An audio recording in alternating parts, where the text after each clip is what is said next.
Hey guys, it's Aaron from the Stock Sale Flyer. If you're watching this, you already probably know Starbucks stock has taken a massive hit. And so I thought it made sense to do a video going over some of my thoughts about the earnings release and the company, telling you what I think it's worth, and also sharing with you where I might be interested in buying this stock. As always, none of this is financial advice, but let's dive into it and take a look at some of what has been going on with Starbucks.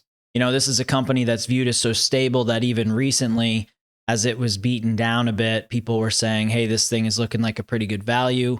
I actually did a valuation on this that I didn't share on April 9th, and I got a number that was pretty similar to the one I'm going to show you today. It was actually a little higher than the one I'm going to show you today, but I've been thinking that this stock is still overvalued for some time now.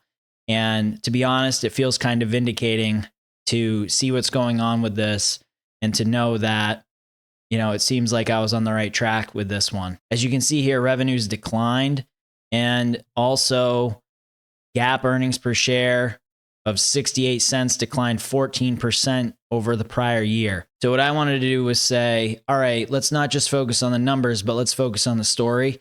And maybe I can get into what I'm looking for out of the company going forward. As we can see here, changes in transactions were negative for both the United States and the international segments. And the change in individual tickets was positive for the United States, but it was negative internationally. My guess is then that the change in tickets was probably not because people were buying a ton of extra food on their tickets, but my guess is that was driven by price increases, right? So my question is this change in revenue that the company saw due to price increases, pricing customers out, making them make other choices about where to get these products?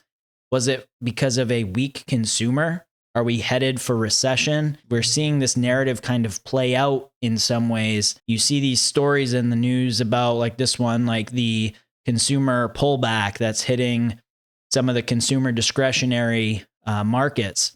Is that playing a major role here? I would say it's playing a role, right? The question is, how big of a role is it playing? And how much of it that is due to the price increases that Starbucks has done? Is it Starbucks pricing people out? Is it a weak consumer in general that's causing problems for the company? Or is it both? And so that's something I think that's worth paying attention to. I also noted their operating margin contracted from the prior year, and they said this was primarily driven by deleverage, incremental investments in store partner wages and benefits, and increased promotional activity. So they're paying their workers more, and that's affecting their margins. So I had a question, what is the future effect of unions going to be on the business? Because we've heard about Starbucks and their workers unionizing in the news. That's been something that's been discussed. So what's the effect of that going to be going forward on the business? Also, if they're issuing promotions, is that to drive sales and to offset price increases that they've made? Clearly, promotions are to try to drive sales, right? But are they realizing, hey, we hiked prices and it's affecting our transaction numbers, so we need to offer customers ways to kind of make up that difference? I think you see this sometimes with more premium brands. If they start to drive customers away with pricing, maybe they offer more incentives, more promotions to try to get them to buy their products. And so I think that's part of what we're kind of seeing with Starbucks here potentially, unless that's just a part of their overall strategy. But I think it's worth noting regardless, because I think it says something about the pricing structure and that maybe the pricing of the items is causing an issue for some consumers. One of the things that I found interesting for the international segment was that they had a growth in the number of new stores, but they had lower equipment sales and royalty revenues from licensees. So they had more stores, but they had lower revenues for equipment sales and royalties. I'm wondering if Starbucks is actually lowering what they require in terms of royalties from licensees to try to drive more store growth and to try to get more stores opened. I'd have to dig more into that, but I just found that interesting that there are more stores opening, but they're getting lower equipment sales and royalty revenues in the international segment. You can see the note here on that. I think maybe a part of this business that's not being discussed as much as maybe it could be is the channel development segment.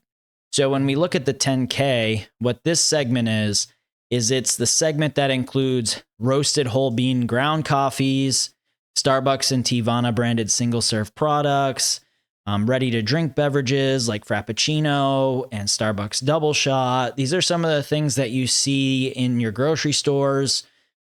This would be the coffees that you could buy at your wholesalers, your Walmarts, their deals they have with companies like PepsiCo. So these are those products. And I think this is a potential area for some real growth for the company in the future that I'd really like to see them expand on more. But revenues declined some in this segment as well.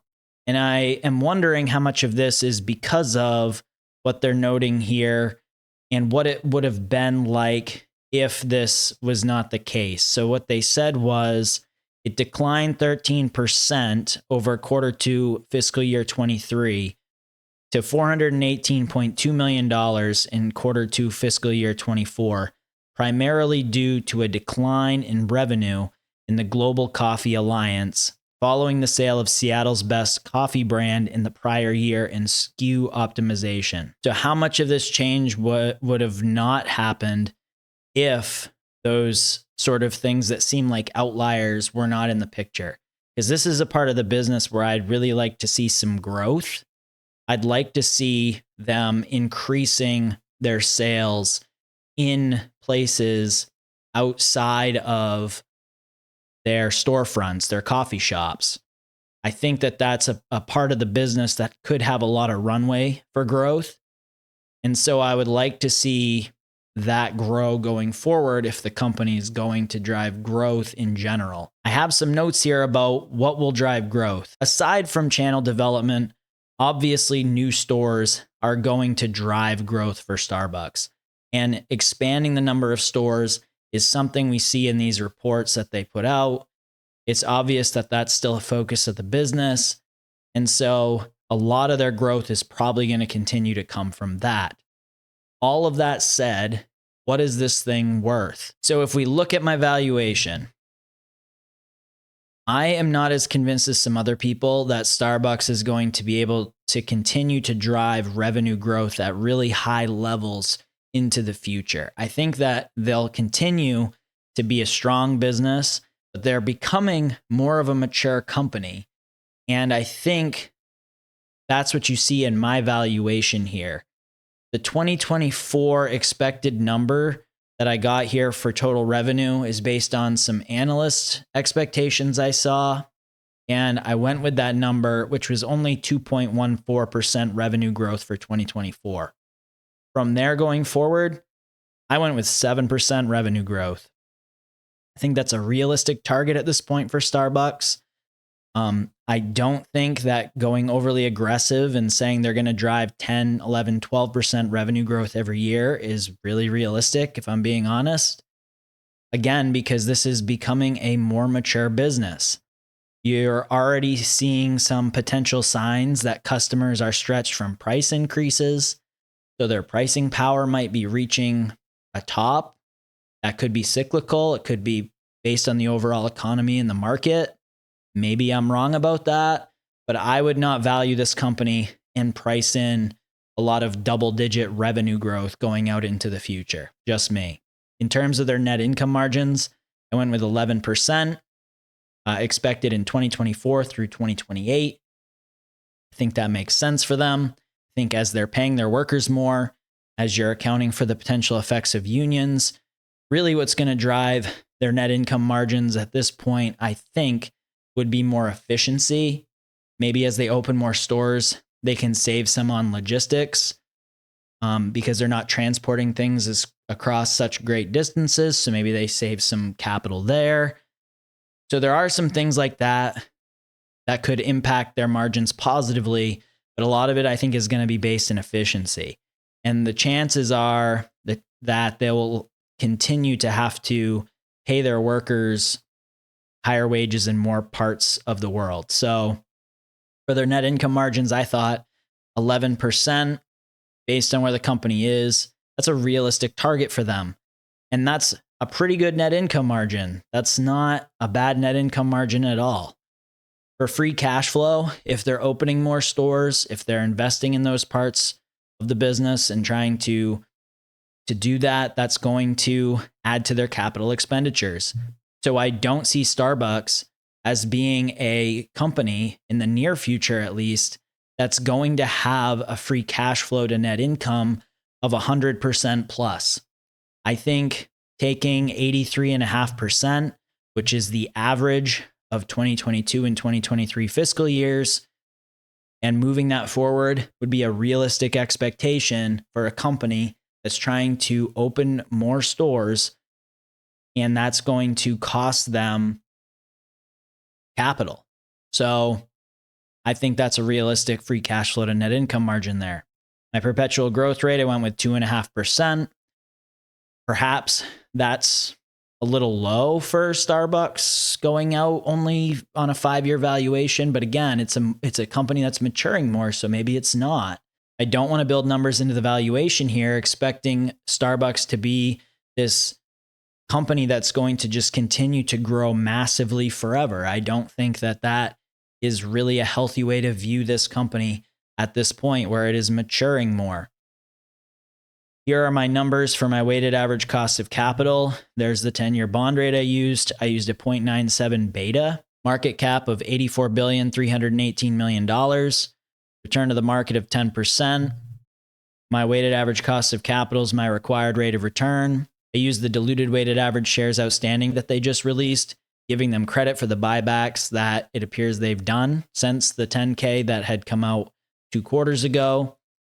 I get a fair value of equity of $62.91. If my net income assumption holds true for the 2028 fiscal year, you have, after the 2028 fiscal year, at a PE of 15 with no change in the diluted weighted average shares outstanding, you'd be looking at $70 a share. With a PE of 20, you'd be looking at $93.33 per share. And with a PE of 25, you'd be looking at $116.67 a share. Starbucks is a company that I would expect to pay, when it's healthy, between 20, 22 times earnings, maybe 23 times earnings. If these net income assumptions hold true, I'm saying in 2028, the company's probably worth about $100 or so, $105, somewhere in that range. Today, considering the future cash flows of the business, I'm looking at $62.91 a share. I would like to have a little more margin of safety on this. So if I'm going to pick this thing up, I'm looking at it around maybe $58, $59. I don't think I need a huge margin of safety below this $62.91 because of the type of company it is, and because I think I was pretty fair and conservative in my estimates. So that's where I'm looking at potentially picking this stock up, maybe around $58, $59, maybe start averaging in there. Today, it closed at $74.44. If you guys found this video helpful or informative at all, please like it. Please subscribe to the channel. Please click the bell to get the notifications. None of it's financial advice, as always, but continue to follow me here, please. I'm going to continue that Beaten Down Beer Stock series soon, and follow me on X at Stock Sale Flyer. Thank you guys again for joining me whenever you're watching this video. Take care.